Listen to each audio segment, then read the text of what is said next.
Continuando, sobre o assunto agora da sucessão do trono português, como está aqui para vocês, ó, que acontece no ano de 1826. O que acontece com Portugal em 1826? Dom João VI morre. E quando ele morreu, quem era o sucessor dele? O filho mais velho dele, Dom Pedro I. Então a corte portuguesa envia, né, uma carta para Dom Pedro, pedindo a ele uma decisão com relação ao trono português. Quando isso aconteceu, os brasileiros, né, principalmente aqueles mais próximos de Dom Pedro, ficaram muito temerosos que Dom Pedro ficasse assim, como posso dizer assim, envaidecido, né, com a ideia de voltar para Portugal, assumir o trono lá e fazer do Brasil uma colônia novamente. Porque essa, gente, sempre foi a suspeita com relação a Dom Pedro, sempre foi o temor. As pessoas não confiavam nele 100%, achavam que ele pudesse fazer isso.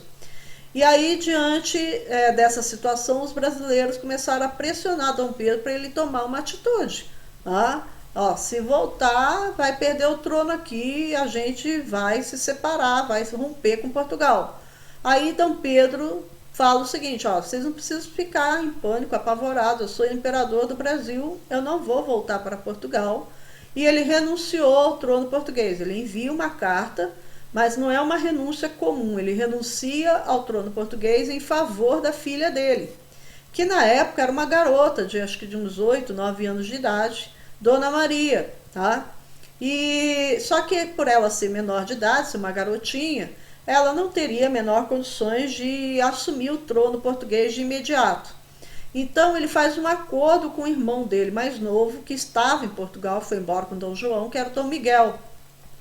Ele manda uma carta para Dom Miguel fazendo uma proposta. Ele enviou a Dona Maria para Portugal, para ser a futura rainha de Portugal. E o Dom Miguel, ele iria se tornar o tutor dela, ele era tio e seria o tutor dela, cuidaria dela, da educação dela e tudo mais. E quando ela fosse maior de idade, Dom Miguel a tomaria em casamento e ela assumiria o trono como rainha e Dom Miguel como seu companheiro, o rei. Mas as decisões ficariam nas mãos dela. Dom Miguel manda uma carta dizendo para Dom Pedro que aceitava a proposta dele. Só que essa não eram as intenções dele, gente. As intenções dele eram outras. E Dom Pedro então confia no irmão, envia a Dona Maria. E para surpresa dele, Dom Miguel afasta a Dona Maria do trono, não deixa ela tomar posse e ele dá um golpe de estado assumindo o trono português. Aqui nós temos a imagem deles, deixa eu pegar o laser para vocês poderem ver. Aqui é Dom Miguel e aqui é a Dona Maria, mais velha, não mais uma garotinha, aquela já está na adolescência. Então, Dom Miguel usurpa o trono da sobrinha, ou seja, rouba o trono da sobrinha, e Dom Pedro, quando soube que a notícia chegou até ele ficou danado da vida e quis declarar guerra a Portugal, declarando guerra a Dom Miguel. Aí os brasileiros travaram ele. Peraí, você vai declarar guerra a Portugal por quê? O problema é lá de Portugal, não é nosso, a gente não tem nada a ver com isso, você não tem mais nada a ver com aquilo lá, você renunciou, e aí a desconfiança voltou novamente, e o resultado foi que isso pegou mal para ele de novo. Então vai acumulando aí, a dissolução da Constituinte de 1823, que já pegou mal para ele. O desfecho da revolta da Confederação do Equador, que também pegou mal para ele, principalmente a morte do Frei Caneca. Depois, o fato do Brasil estar endividado economicamente, uma dívida externa, pela indenização lá com Dom João e também pela guerra da Cisplatina. Perde a guerra e ainda sai endividado. E o fato dele ser autoritário. Então, e a sucessão do trono português, que faz com que aí os brasileiros falem, esse cara não tá com nada não, ele não é brasileiro, ele não é fiel ao Brasil, qualquer hora dessa a gente vai ter uma surpresa com ele. E ele começa a perder popularidade. No Rio de Janeiro, quando ele saía nas ruas, a população fazia uma festa para ele, o aclamava e tudo mais. Quando ele ia para as outras províncias, o mesmo acontecia. Só que isso vai mudar, gente. No ano de 1000, então a impopularidade dele vai aumentando. Ainda tinha gente que apoiava e tudo mais, tá? Quando chega em 1830, lá no Rio de Janeiro, esse cara aqui, ó, Líbero Badaró, ele era um jornalista. E ele escrevia lá para um jornal do Rio de Janeiro, se eu não me lembro, para a Gazeta, não me lembro, não tenho certeza. E o Líbero Badaró, ele era um ferrenho opositor de Dom Pedro, tá? Ele escrevia tudo quanto é artigo descendo o malho em Dom Pedro I.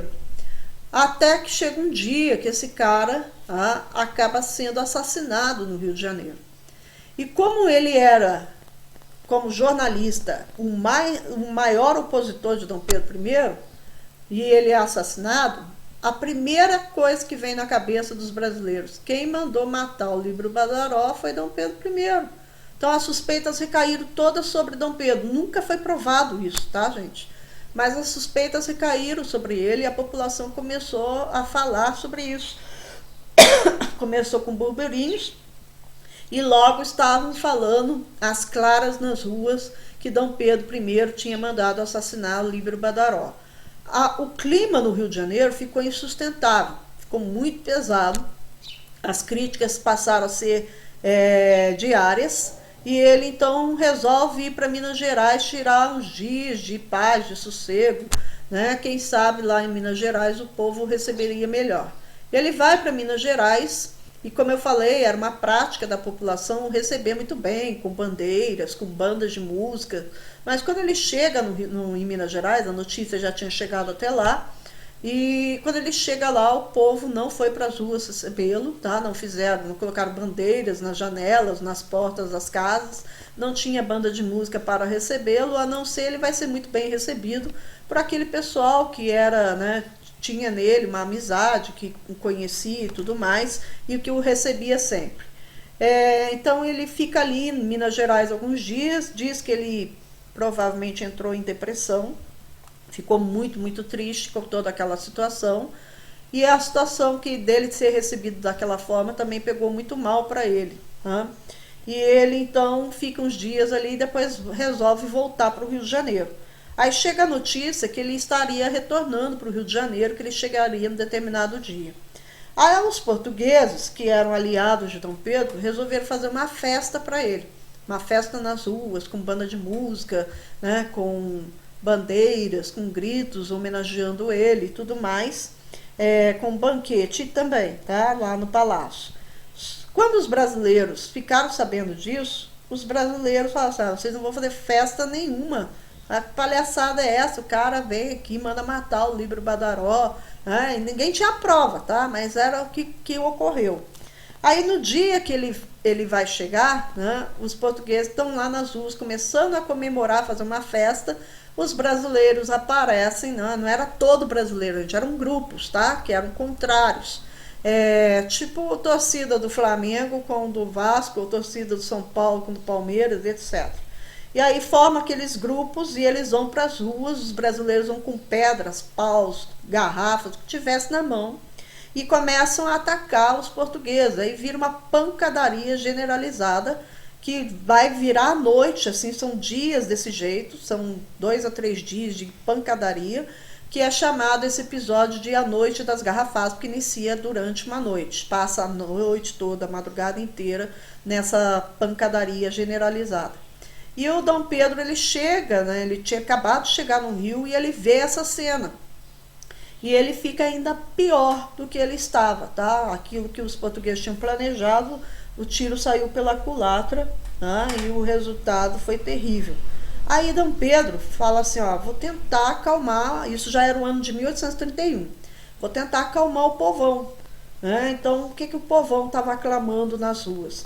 Estava aclamando o fim do autoritarismo de Dom Pedro e que ele fizesse algumas reformas políticas que beneficiasse a mais pessoas, tá?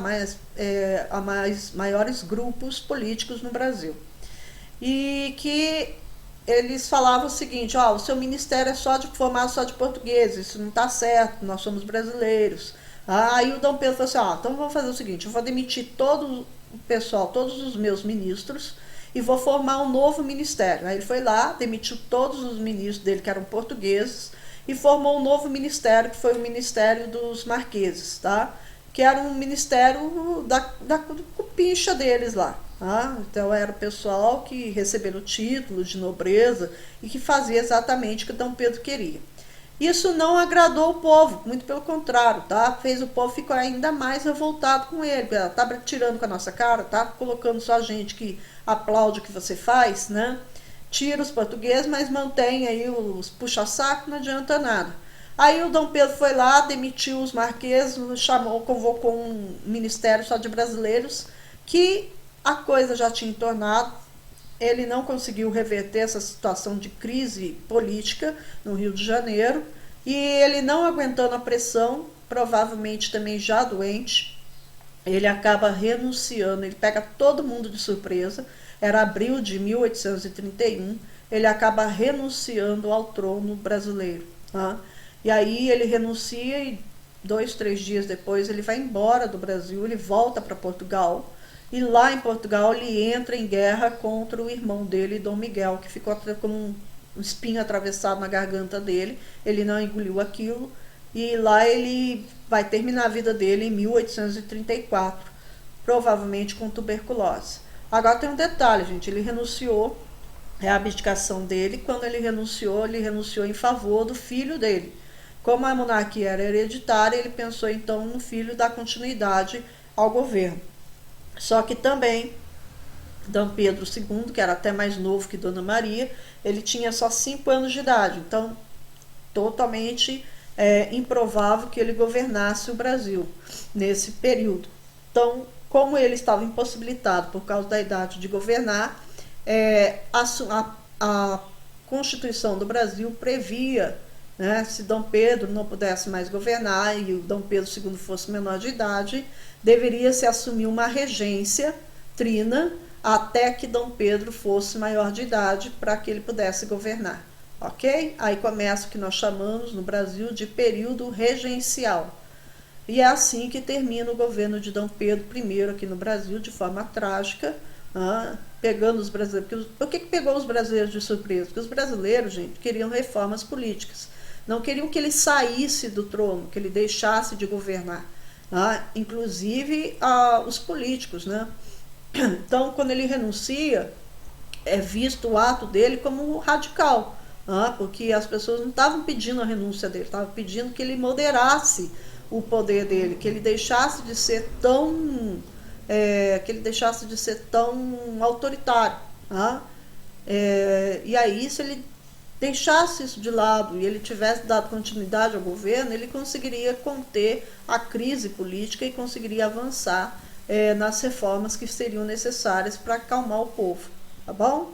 Fiquem com Deus, até a próxima. Já sabe, se vocês tiverem dúvida, manda para mim no Zap.